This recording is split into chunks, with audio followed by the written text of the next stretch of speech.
Happy Monday, everybody. My name is Brandon Rosa, and welcome to episode 166 of the Xbox in 10 podcast, your weekly source of Xbox gaming news covered in around 10 minutes. Every Monday, this podcast covers new game releases, the previous week's gaming news, and we all learn an Xbox-related fun fact together. The show's on YouTube and podcast services around the world, so please subscribe on your favorite and leave a review. Xboxin10.com, no numbers, is your quick source for links to all of our podcast destinations and social media profiles, which you can follow at Xboxin10. To start, let's talk game releases. The big game out last week was the Multiversus Open Beta. The games coming out this week include Frogun, Azure Striker Gunvolt 3, Afterwave Downfall, South of the Circle, Turbo Golf Racing, and Gale of Windoria. A new game was announced, coming out, and is now available on Xbox Game Pass, and that is the game Inside by Playdead. An absolutely incredible game, one of the very best I've played, and go into it knowing nothing. New games with gold for August 2022 have been revealed, and some are now available. These games include from the Xbox One, Calico, available from August 1st to the 31st, and Scourgebringer, available August 16th to September 15th. Via Xbox 360, you can pick up Saints Row 2 from August 1st to the 15th, and Monaco, What's Yours Is Mine, available August 16th to the 31st. Now into last week's biggest news stories, and we have 7 to cover this week. Number 1. EA is reportedly working on a Black Panther game. Samuel Tolbert at Windows Central writes, a dedicated Black Panther game is reportedly in development at Electronic Arts, with players creating a new hero that'll take up the mantle of the Wakandan hero. The news comes from Giant Bomb journalist Jeff Grubb, who shared via his Game Mess morning show that this Black Panther game is very early in development at one of EA's unnamed Seattle studios, which was founded by Kevin Stevens, former vice president and studio head of Monolith Productions at WB Games. Per Grubb, this game will open with the death of the current Black Panther, while players will be creating a new character that is going through the trials of becoming the next Black Panther. It also continues EA's focus on investing in single-player games alongside the upcoming Star Wars Jedi Survivor and Dead Space remake from Respawn Entertainment and Motive Studio respectively. Black Panther has been featured in video games before, notably being the central playable character in Marvel's Avengers War for Wakanda expansion. If this newly reported game comes to fruition, it would be the first title completely focused on the iconic hero. This is interesting, and makes me feel a little bit better that Kevin Stevens is working on this game, since he comes from Monolith Productions, famous for the Lord of the Rings, Shadow of Mordor, and Shadow of War games. I played most of Shadow of Mordor and enjoyed my time with it, but for some reason just didn't finish it. However, this is Electronic Arts, so we need to take this with a grain of salt. Respawn has really been their shining star over the last couple of years, so we will tread carefully, but this game is very, very far away. Number 2. Microsoft is speeding up Xbox boot times. Tom Warren at The Verge writes, Microsoft is speeding up the boot time of its Xbox consoles. In the latest Xbox Insider test builds of the Xbox dashboard, the cold boot startup time has been reduced by around 5 seconds for the Xbox Series X and S consoles. Microsoft was able to speed up the boot sequence by creating a shorter boot up animation. Xbox testers noticed a faster boot up time recently, and Microsoft confirmed the changes on Friday. Josh Munsey, director of Xbox Integrated Marketing, says the company created, quote, a shorter boot-up animation, roughly 4 seconds, from the original boot-up animation, roughly 9 seconds, helping to reduce the overall startup time, end quote. The changes aren't limited to Xbox Series X and S consoles either. Quote, Xbox One generation consoles are booting noticeably faster with these changes, end quote, explains Jake Rosenberg, senior product manager lead at Xbox. Xbox owners will only benefit from the speedier boot times if they have their console set to energy saver mode instead of standby mode though. Energy saver mode means the console fully powers off instead of entering a standby state. This means you can't power on the console and immediately start playing, but energy saver is friendlier for electricity bills and the planet. Microsoft's changes will make it quicker to boot up in energy saver mode, taking the Xbox Series X and S boot processes from around 20 seconds down to 15 seconds, including the time between pressing the power button and seeing the animation. It makes the energy saver mode even more appealing, especially after Microsoft made it the default option for new Xbox consoles earlier this year, alongside adding support for downloading updates in the background. Quality of life, not much to say. Love that they continue to work to make the Xbox experience better every time you play. Matchmaking. Number 3. Halo Infinite campaign co-op will include online matchmaking. Brian Dinsdale at IGN writes, Halo Infinite's long-awaited co-op does not include online matchmaking in either its current beta phase or final version. As reported by Games Radar Plus, 343 Industries has confirmed that the game will not include an option to connect with a stranger online, only including direct user-to-user invites. Quote, online matchmaking will not be available with final co-op.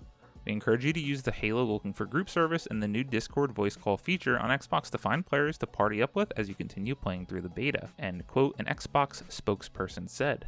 The campaign co-op beta finally went live on July 15th, 8 months after Halo Infinite was released. It was delayed from the game's initial release date in December last year. 343 later announced another delay to the mode, saying it would not arrive until May 2022 at the earliest, and only in June confirmed a beta would begin in July. I don't know why this got more hullabaloo than it should have. Who wants to play Halo campaign co-op with strangers online? That doesn't make any sense. I have very fond memories of playing through these games, legendary, non-legendary, playing the final Warthog run on Halo 3, many times over with my friends, so this only makes sense. Number 4. Annapurna announces 5 more games coming to Xbox Game Pass. Luke Albagees at True Achievements writes, the Annapurna Showcase 2022 has brought us news of 5 more titles set to arrive on Xbox Game Pass in the coming year. Thirsty Suitors, Bounty Star: The Morris Tale of Graveyard Clem, Maquette, Solar Ash, and Flock. We don't have exact dates for when any of these newly announced Game Pass titles will join the service, or even when they might launch for that matter, but it's good to know there's even more interesting stuff on the way from the publisher that already gifted Game Pass with gems such as Donut County, Outer Wilds, and The Artful Escape. Thirsty Suitors is a quirky turn-based RPG which we know will launch straight into Xbox Game Pass, although we don't have a release date yet. With a coming soon window and playable demo on Steam, though it's probably not too far off. Next we got the reveal of Bounty Star: The Morris Tale of Graveyard Clem, a vibrant mecha action game scheduled for a 2023 release, again seemingly into Game Pass on day 1. Then game quirky puzzle game Maquette coming to Game Pass this winter. Solar Ash is another game now set to leave its PlayStation console exclusivity behind. Finally, we saw the reveal of Flock, a wonderfully creative and colorful title which lets you whiz around the uplands on the back of your trusty bird pal, gathering up a menagerie of delightful creatures and tending to your hover sheep. Sold.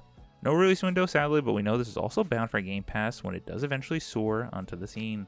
If you want to dig into more of these games, I actually do suggest watching the showcase. Annapurna is certainly a publisher that you want to keep an eye on. Very interesting titles, very different, but when you see the games, you can tell that it's an Annapurna game. And on to more Annapurna news. Number 5.